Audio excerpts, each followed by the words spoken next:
Bonjour et rebonjour pour ceux qui viennent de nous rejoindre. Nous sommes bien arrivés quasiment à la fin de cette belle journée consacrée au monde associatif. On est ici à Bernay, c'est le forum des assos et nos mags sont donc réservés à la vie associative de la commune bernayenne. Nous recevons donc les différents représentants de ces associations présentes. Et la particularité à noter, c'est une association qui est en cours de création que nous allons recevoir, représentée par Jean-Marie Robert, qui est délégué fédéral Normandie de la 2FMF, la Fédération française de modélisme ferroviaire. Jean-Marie Robert, bonjour. Bonjour. Alors, la Fédération française de modélisme ferroviaire, elle existe au niveau national. Oui, tout à fait. Depuis très longtemps. Depuis plus de 60 ans. Aussi longtemps que le train existe, enfin pratiquement. Pas tout à fait quand même, mais ça s'en rapproche. Et donc elle avait connu ses belles heures en Haute-Normandie, sur Rouen notamment, avec vous et vos collègues. Et là, par différents cheminements de vie, vous êtes près de Bernay, vous arrivez à Menneval, ça Je suis à Menneval depuis 2 ans. Et vous avez dit, bon Dieu, il faut que je fasse la même chose ici. Si on peut continuer dans le loisir qu'on a pratiqué pendant des années, c'est une suite. Donc vous n'êtes pas tout seul ? Non, nous sommes 2 pour l'instant, que nous nous connaissons depuis une dizaine d'années. Et notre intention, c'est de remonter une association sur la région bernayenne. D'accord. D'après vous, vous êtes renseigné, il existe des passionnés, entre guillemets, de chemin de fer et de modélisme ferroviaire sur Bernay.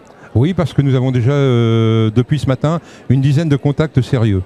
De gens passionnés. Nous leur avons fait remplir des dossiers pour les recontacter par la suite pour faire partie de notre association. Est-ce qu'il existe des choses similaires dans des associations de modélisme pur, où oui, on fait un peu de l'auto, un peu de l'avion, un peu du bateau, un peu du train?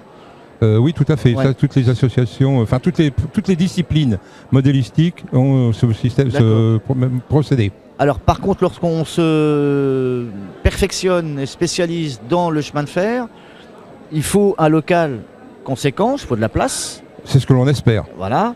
Et il faut donc présenter plusieurs modèles fidèles. Fidèles. On essaie de reproduire. Au 1/32e, non? Non, un 87e. Un 87e. C'est une échelle majoritairement pratiquée en France, mais les échelles vont du 220e jusqu'au 22e.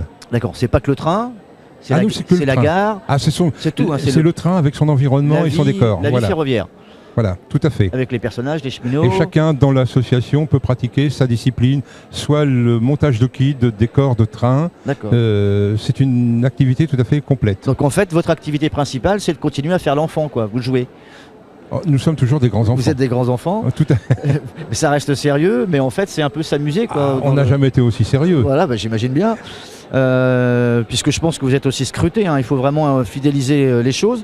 Est-ce qu'il y a il y a de l'argent à sortir, il y a de l'achat de matériel à faire ou pas? Oui, tout à fait. Malheureusement aujourd'hui. Alors vous déplacez un peu de matériel de Rouen Non, mais malheureusement aujourd'hui, c'est une activité qui revient très cher pour le pratiquant.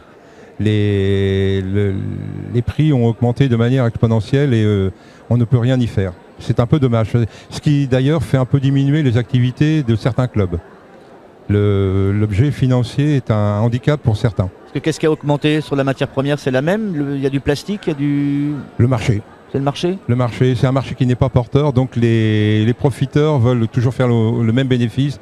Donc les marges ont augmenté de manière considérable. Pour avoir le plus de modèles à présenter, est-ce qu'il vous faut faire, vous, de la prospection ailleurs, faire des marchés, des brocantes ou des ventes spécialisées? On fait toujours ça, oui. Ouais. Comment ça se passe alors? Vous avez des endroits où... On cible des endroits, il y a des annonces, il y a des sites privilégiés. Internet nous aide beaucoup par les informations. D'accord. Et les forums aussi. Ok. Pas les forums d'association. Oui, j'imagine. Les forums de discussion où il y a des annonces d'expositions et on va voir ce qui se passe et on peut récupérer du matériel. Alors la Fédération française de modélisme ferroviaire, pourquoi le chemin de fer? Pourquoi le train pour vous? Vous êtes un fils de cheminot Non, pas du tout. Non, je suis un neveu de cheminot et d'une famille de cheminotes. Moi, je n'ai rien à voir avec le chemin de fer dans mes activités professionnelles. C'est simplement un hobby. Et votre jeunesse a été bercée peut-être inconsciemment par le train? Oui, j'habitais la banlieue rouennaise à Sotteville où il y a une gare de triage. D'accord, ça aide. Vous étiez à côté, donc il n'y a pas de souci. En ce qui concerne le nombre d'adhérents, là, est-ce que là, on peut dire que d'ici l'année prochaine, l'association va être lancée? Si viable, déjà. l'association est lancée et viable, on espère une quinzaine de membres la première année. D'accord. Et après, ça va, ça vient, il y a des gens. S'il y a des jeunes, les jeunes viennent, mais les études, la vie active, ils nous quittent. Et donc, Ok. Comment ça se passe? Parce que moi, j'y connais pas grand-chose. Est-ce qu'au travers de la radio, on peut essayer d'alerter un peu la population qui serait intéressée par votre association? Les modèles de train, c'est quoi? Essentiellement français? Si on parle de connaisseurs, là. nous, on pratique le français principalement. Ouais. Les époques actuelles, de préférence, parce que les matériels anciens deviennent de plus en plus rares, de plus en plus chers. On peut pas avoir un train des années 40 ou des années 30 en modèle... On peut l'avoir, mais bon, il faut savoir y mettre le prix. Ok. Et ça, le handicap revient à ce niveau-là. Donc là, on est quoi, dans les TER, les TGV ou... Voilà. TGV, oui, il y a mieux, mais il y a plus. Oui. TGV, ça devient dépassé. Hein. Il a plus de 30 ans aujourd'hui. Ah d'accord, très bien. Et en ce qui concerne justement l'achat de matériel, là, vous êtes obligé de commencer une nouvelle collection? Comment ça se passe? La collection, vous démarrez avec 3-4... On peut démarrer avec une locomotive. Il faut au minimum une locomotive et 2-3 wagons. Et aussi un faisceau de rail, et sur un projet d'un réseau fonctionnel. Donc ensuite, c'est vous qui construisez? Tout à fait. D'accord. Les décors, c'est nous qui les faisons. On les fait avec des moyens de bord, des moyens du commerce que l'on achète. Mais bon. Donc tous les mois, on rajoute une portion de rail, quoi. Oui. On peut le prendre comme ça. Ouais. Il y a une base de départ que l'on modifie, que l'on améliore et que l'on agrandit aussi au fur et à mesure des mois et des années. Ensuite, vous êtes sur un décor, peut-être? Oui, le décor. Alors les décors, en principe, ce que l'on fait, on fait de la recherche photographique. On va sur des sites ferroviaires, on photographie et on s'inspire des photos pour recréer une ambiance ferroviaire en miniature, soit au 87e ou dans l'échelle choisie. Les figurines, pareil, c'est des... Pareil, tout à fait, exactement pareil. Vous peignez ou c'est déjà fait? Il est plus intéressant financièrement d'acheter des figurines non peintes et de les peindre soi-même. Et puis il y a une touche de personnalité. D'accord. Est-ce que vous avez au sein des associations, je dis pas des compétitions, mais en tout cas un peu de concurrence, etc. Ou c'est plutôt bon enfant, on est plutôt dans la collaboration? C'est à la fois bon enfant, il y a aussi l'esprit de compétition qui est typiquement français, qui s'impose. Donc là vous démarrez, c'est pas les associations qui sont similaires à la vôtre qui vont vous donner un coup de main, quoi? Non, pas trop. D'accord, ok. Qu'est-ce qui... On va pas manger dans leur gamelle ni sur leur voie, mais... D'accord. Qu'est-ce qui va être là le plus important pour vous, là, quelques semaines véritablement du dépôt des statuts? Qu'est-ce qui reste encore à faire? L'écrit des statuts. Et de vraiment cerner les gens que l'on a rencontrés aujourd'hui, dans le cadre du forum, pour les motiver, continuer à les motiver pour venir. Parce que là, aujourd'hui, les gens ont accepté de remplir un questionnaire.